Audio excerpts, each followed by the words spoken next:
So now it's time to go over the working purchase orders, or also known as a product pipeline, a leads list, a product funnel.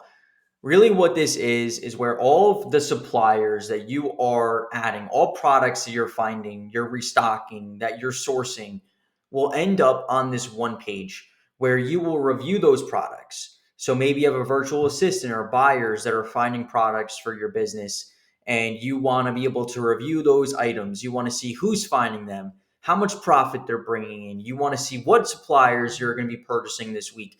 This is where all of the magic is going to happen. This is where everything comes to fruition, is on this page, and you're going to fall in love with this page, because this page will give you a clear indication of whether or not your profit margins are going to increase in your business. Our company went from around 13.5% gross margin to 17 to 20% on a daily average after using this software. And at our scale, that is a massive difference in terms of gross profits for our company. And it's simply because we stopped buying bad inventory. We started focusing on increasing our margin, and we were seeing interface every single day. We were seeing products that were lower margin, and we realized there was other product opportunities to purchase because there were so many products in here to buy that it was so easy to just delete it and say, you know what? It doesn't make sense to buy this product. There's no emotion attached because there's a constant flow of new inventory that we're able to review. So now that we kind of got that out of the way, let's start to jump into how do you add products into the working purchase order? Well, the first way is going to be through the supply chain scanner. So you find a profitable product, you click on Save ASIN. Once you save that product, that item is automatically going to funnel without you even realizing it into the master product folder. Now, I know this isn't about the master product folder. This will be further on, but just to kind of mention what it is, this is your asset for your business. This is every single product that you've ever found. This is where all of the data from your vendors live. This is everything consolidated into one place, and every piece of moving part in the software is happening in the master product folder. So when you save an ASIN through the supply chain scanner and you add it and you save it, that automatically goes into the master product folder. Now, once it's saved in the master product folder, you can then add it to a working purchase order by clicking add to PO for that specific item, or you could take the ASIN, click on add to working PO, and search that ASIN within the system. So you can see that if I was to delete this ASIN, this is going to be the master product folder here. It's just on a smaller pop-up menu. So when you search the ASIN, you're searching your master product folder for all the data for that specific item, so it's always correct. And when you click on it, you can just click on add to working PO, and you just simply add the product directly into a working PO from scraping. So you can find products, you can source inventory from the scraper, add them directly into a working purchase order. Now, the next way that you can add products into working purchase orders will also be through the master product folder. So, like I said, I didn't want to get too far in depth with this specific feature. This is something we're going to cover in the near future. But what this is literally your asset. If you wanted to sell your Amazon wholesale business, if you wanted to sell your Amazon arbitrage business, people are going to buy your leads. They're going to buy the products you found. They're going to buy your relationships. That's what this is. This is every single item you've ever found, whether it's profitable, whether it's unprofitable, whether it's a great item for your business. It all lives here.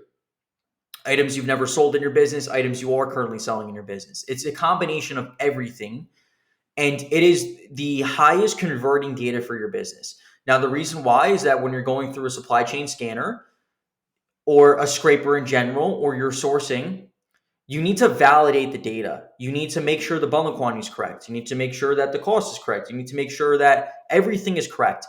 A product does not end up in your folder unless someone has physically added it, which means that that additional step, which might seem a little bit extra at the point of when you do it, is actually a vetting process for your business. A product will never end up in here unless the data is actually accurate for your business. So bundle quantities will never be incorrect.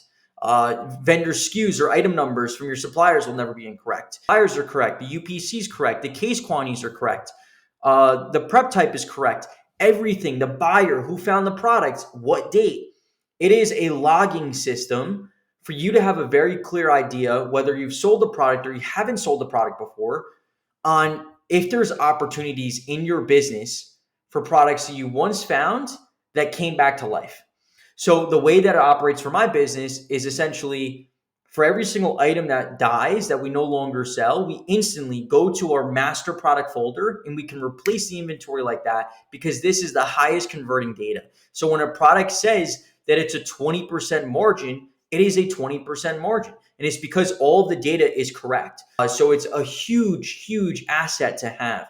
Now, the way that you can add a product to a purchase order from the master product folder is going to be sourcing through it by clicking Save Filters, clicking on some of the filters. So if we click on this one, you're going to see all the items that make sense and profitable for your business. Let's select this Huggies product here, create a working PO. You select the buyer of the person that's adding it. You change the quantities, and just like that, boom, you can add it to a PO. So directly from the master product folder, we can add it directly into our product pipeline or working PO.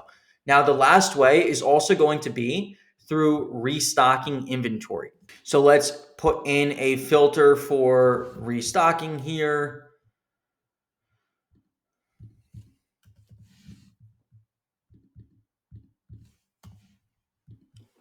From the restocking page, we'll be able to see exactly the dollar amount of profits we need to restock. All the suppliers, we can filter down by a specific supplier if we want to, and add these products directly into working purchase orders from this software. So go here, create a working PO. We find the item. So the item's here. And then just like that, we can directly add this product into a working PO from restocking. So there's multiple different angle points of adding products in. Now there's one last angle point to mention. So after you reviewed all the products and you submitted a purchase order to your supplier and you're waiting for products to get confirmed, meaning whether or not the supplier can fill you on the inventory, you can also add products back to a working purchase order from a confirmation. No inventory of the Old Spice. You can go back, you can select this product here and click back to working. So you'll see right now, once we click back to working, this product will automatically get funneled back into the previous stage, so you can consistently reorder it until you get filled on the inventory. There's been multiple times in my business where I go and I find a phenomenal product. I submit an order with my supplier and then I don't get filled in the inventory and it just falls through the cracks. And all the hard work and labor that I put in or my employees put in was gone to waste. So if you place an order of 20 different items and you only get filled on 10 of them, those other 10 you can push back for a foundational order for the following week with that supplier, and then just add on top of it and hopefully get filled on the inventory the following week that you didn't get filled on for this week. And then that way, we're consistently flowing more products into this working leads list, and we're never missing out on any opportunities for our business. So I hope you guys enjoyed this video, and let's jump into the next one.